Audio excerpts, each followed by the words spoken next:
Hi, I'm Madison and welcome back to my channel. Today I have my top 10 spicy romances of 2022. I love filming this video because I read some super hot, super spicy, super bow chicka wow wow books in 2022 and I just want to share them all with you because we should always share the spice. I should make that a new thing, share the spice. I like that. Anyway, without further ado, I'm going to be going into these top 10 books. I will be giving you very brief descriptions of them, but mostly focusing on the spiciness. Obviously, I have to start this video with The Pool Boy by Nikki Sloane. Now, this is one of the spiciest books I have ever read, and it was absolutely freaking delicious. This is an age gap romance between Erica and Troy. Erica's 42 years old and she is recently divorced. Troy is, I think, in his early 20s, and he is actually Erica's best friend's son. And he is also Erica's pool boy. And they end up embarking on a relationship, and it is absolutely delicious. It is so spicy. It is just out of this world. He is also just so attentive to her and Lily worships the ground that she walks on.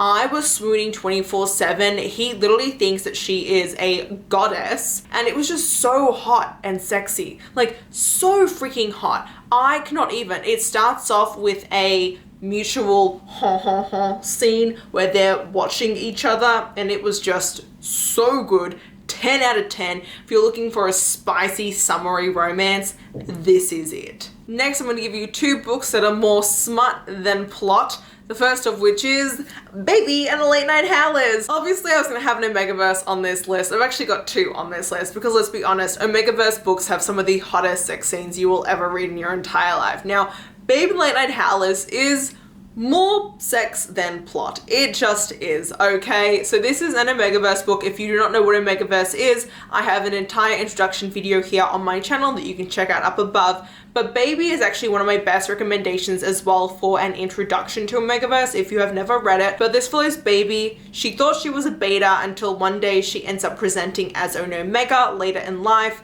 And so she ends up finding a pack, and she ends up finding this pack that is called the Late Night Howlers, and they are actually a motorcycle club as well. And this is her relationship with the alphas and the beta in that pack as she embarks on kind of finding her role as the Omega with them, because they're kind of reluctant at the start because they've been burned in the past. And it's a very beautiful relationship. It's a very beautiful romance. It is also hilarious. I was laughing out loud while reading this. It is so much fun. It is also super sexy. There's a lot of sex that goes on in this, like a lot of sex that goes on in this. But I love Baby. It was such a fun book. I lived my entire life while reading this, and I highly recommend it. Next, we have Priest by Sierra Simone. This book, I know, if you have not read this, you need to read this. Oh my god, it is definitely more smut than plot, but Sierra Simone does a really good job at balancing that. So even though there is definitely a lot of sex scenes compared to everything else that does happen,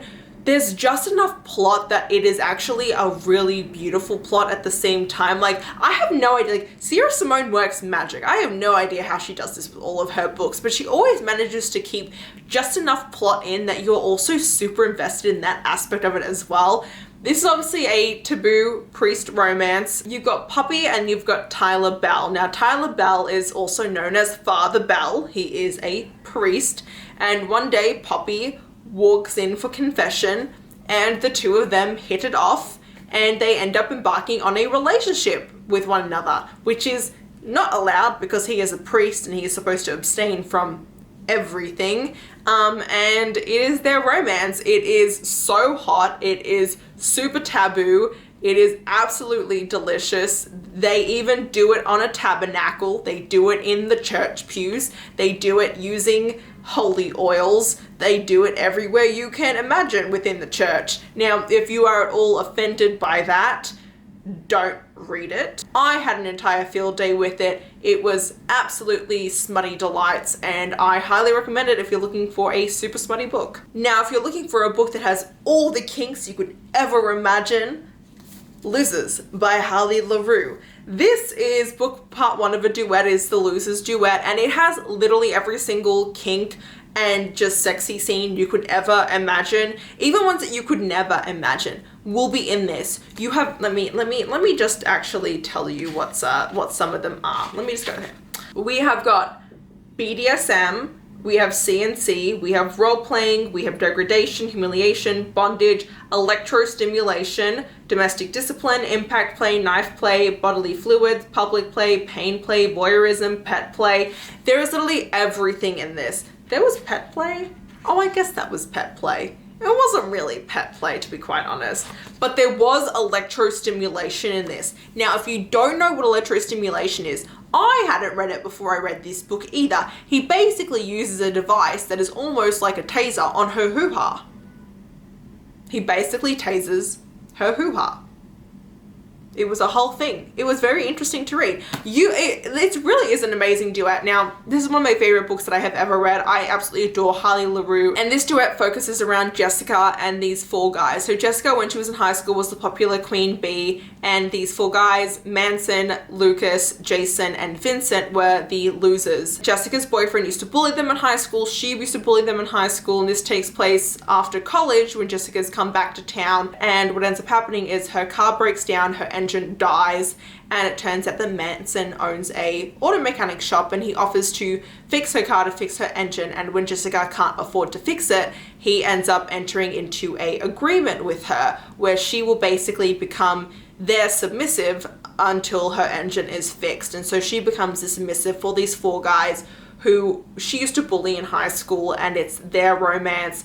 It is absolutely a beautiful romance, and what I really love about this is it really focuses on dom-sub relationships, but also the fact of someone who has spent her entire life trying to be this perfect person, of crushing herself into being the popular girl and to fitting that mold for everyone else and having to be fake all the time, finally being able to let down her walls in a sexual situation, in a sexual way, that it then ends up allowing her to kind of be true to herself when she is no longer in that sort of a dom-sub area and relationship. And kind of just her romance with the 4 guys in general, I love them all so much. It's a poly romance between everyone, all 4 of the guys plus her. So I know I've had people comment before if there is any MM scenes. There are MM scenes in this one. You've got literally everything under the sun that you could imagine. Jessica is a brat. Jason is a brat. You know, it's really, really fun. Manson and Vincent are both doms. It's really, really great. If you love any kind of kinks or love really almost darkish romances as well, because there is also scarification. There are instances of them breaking into her house. There's some primal play. There's literally everything you can think of is in this, and it's so much fun. So I highly, highly recommend this if you're looking for super smutty delights. And yes. Now, if you're looking for something short and smutty, I have The 4-Leaf by Jacquot. This is a very small, short and smutty book. It is just under 100 pages. Now, this is part of Jacquot's Holy Night novella series, so it's a series of just smutty holiday novellas. They are in no way connected. Now, this one takes place on St. Patrick's Day. You're following Samantha and Adrian. Now, Samantha and Adrian have been best friends since they were kids. She tried to make a move on him when they were kids, and he completely shut her down and friend-zoned her, so she's been in the friend zone for years, up until this day on St. Patrick's Day when they are, I think they're in like their late 20s now, and it comes to the surface that actually Adrian has always had a crush on her, she's always had a crush on him, and it's their feelings, you know, eventually bubbling into a romance on this one night. It is centered around primal play, so if you have never read primal play before, this was my first time reading it, and I absolutely adored it. It is a super fun, super short, smutty novella, A+ recommendation, and it has a little bit of voyeurism as well, so do check it out. Now, I of course could not make this list without mentioning The Cat and Mouse Duet by H.D. Carlton. This is haunting Adeline. I do recommend that you read Satan's Affair before you do read this duet.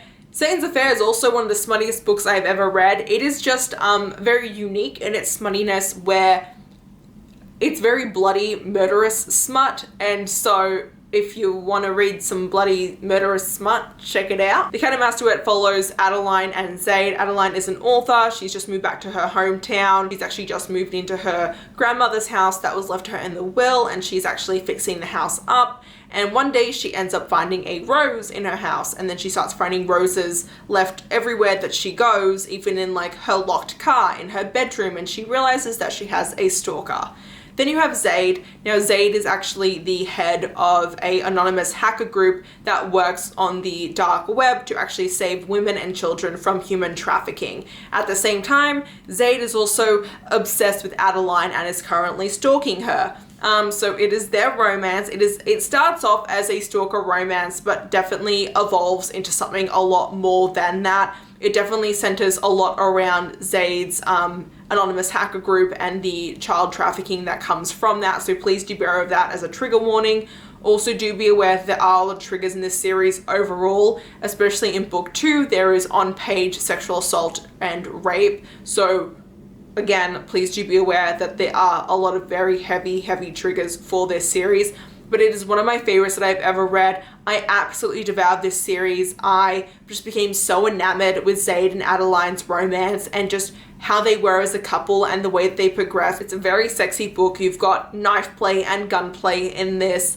You've got scarification as well. One of my favorite scenes in this series is actually when he carves a rose onto her chest while they're doing it, which I know can sound like a lot, but it was absolutely one of my favorite scenes, and it's a very beautiful scene. They then do it in the bathtub afterwards, and obviously the bathtub then gets super bloody, so they're basically doing it in a bloody water bathtub, but you know, that's beyond the point. It is just such an amazing duet. If you love dark romances and you have not read this yet, you need to. Since we're on the topic of kind of darker romances, some really out there sexy scenes, I have to bring up The Bully by Sophie Lark. I read the entire Kingmaker series in 2022, and my favorite of that series is easily The Bully. This is book 3 in that series. The Kingmaker series is a mafia romance series. It is set at Kingmaker University, and it is where the mafia families send their children for university in order to learn, you know, a certain set of skills that will benefit them in the mafia. And this book here follows Dean and Kat's romance. Dean is basically the villain of this series. He was very much hated in books 1 and books 2 of this, and this is kind of his redemption story and his anti-hero romance with Kat. And Kat is someone that he ends up blackmailing into being his kind of submissive of this book.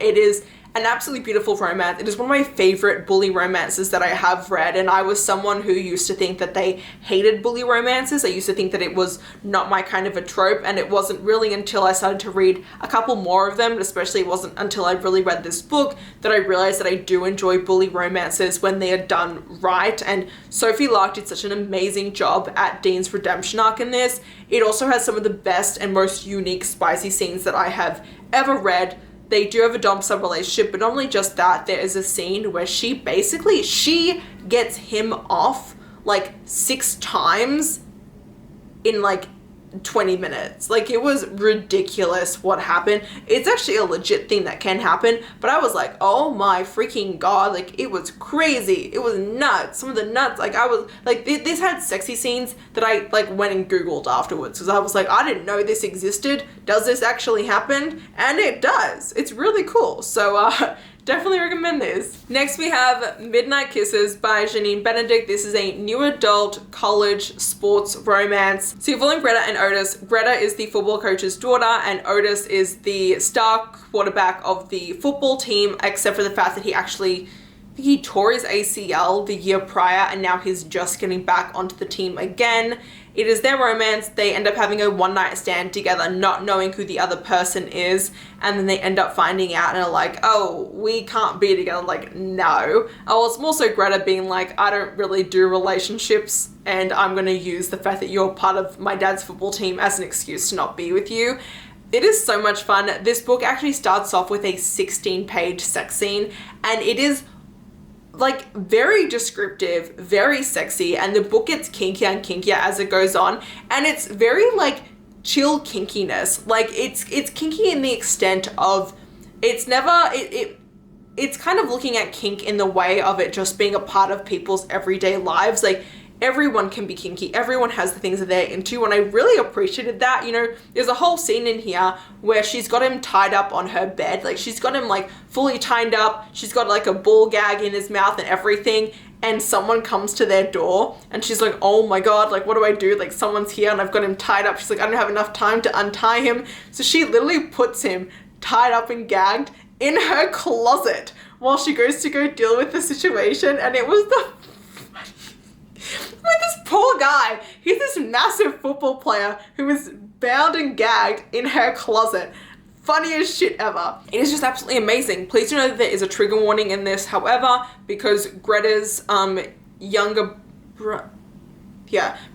brother did commit suicide before the book starts off, but she still is dealing with the trauma of that. So please do know that that is a trigger warning. We're coming to a close here. Next we have Omega's Obsession by Sarah Blue. I had to put another Omegaverse on this list, and of course had to be Sarah Blue. This is one of the spiciest books that I have read this year as well. It was absolutely delicious. This had really great primal play in it as well. It had just great sex scenes overall, and I just really appreciate it. So in this, you're following Liv. She's an Omega. She comes from a very, very wealthy and rich family who kind of basically just want to use her being an Omega to sell her off to like make better family connections. But Liv has always been in love with her older brother's best friend Dean, who is also an alpha. However, Dean has kind of always treated Liv like a little sister, and he's always kind of pushed her away and doesn't really want anything to do with her. But she is determined that if she's going to be in a pack, it is going to be in Dean's pack. And when she ends up finding out that he has started a pack, she decides to find a way to kind of get to know them all and to kind of become a part of them, and she ends up instantly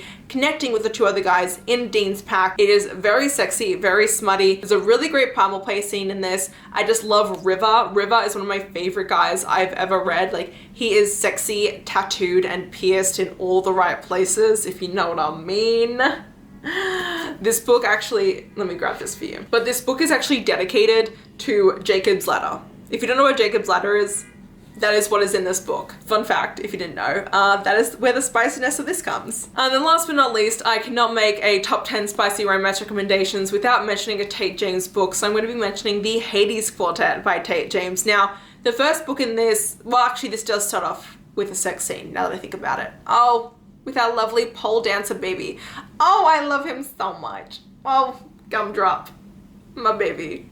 Anyway, this is Tate James's Hades Quartet. This actually is spicier now that I think about it. The Madison Key Quartet doesn't start off spicy, but this one actually does start off pretty spicy because of the relationship between Hades and Gumdrop, which I'm not going to give you more information than that. But the Hades Quartet takes place in Tate James's Shadow Grove universe, which is, Shadow Grove is a place that is owned by basically a bunch of different gangs, and the head gang of that place is the Tri-State Timberwolves, and the Timberwolves is actually run by Hayden, who goes by the codename Hades, and she's an absolute badass, and this is her Why Choose romance with 3 other guys. One of them is this younger guy who is a pole dancer, and she starts off her relationship with him off the bat. The other one is Zed, who is her second in command and her best friend, and the third one is Cass, who is the head of an enemy gang. So it is her romance with those 3 men, and what this series generally focuses on is the fact that there is someone who is actively trying to take down the Tri-State Timberwolves,